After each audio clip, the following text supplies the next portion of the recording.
Langsung kita kirim nih, karena juragan kita namanya Fatir itu langsung tiba-tiba transfer nih teman-teman. Katanya pengen jentik sama skat. Ini aku liatin skatnya. Nah, ini skat ikan cupang ini seperti ini nih. Kalau misalnya kalian pakai toples, nah ini kan Fatir pesan toples yang ukuran 2,5 liter ya. Jadi kalau pakai toples, skatnya yang keras seperti ini bisa, ini loh, toplesnya bisa tergores. Sayang.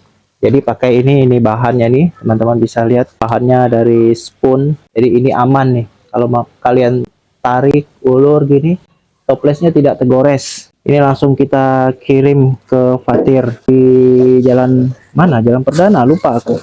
Permata atau Perdana, lupa aku. Nah, langsung kita kirim pakai ojek online karena langsung ditransfer nih tadi. Thank you Juragan. Tunggu. Mutar sini, enggak ada jalan tembus. Toples aman. Iya, makasih yuk. Udah sampai, mantap.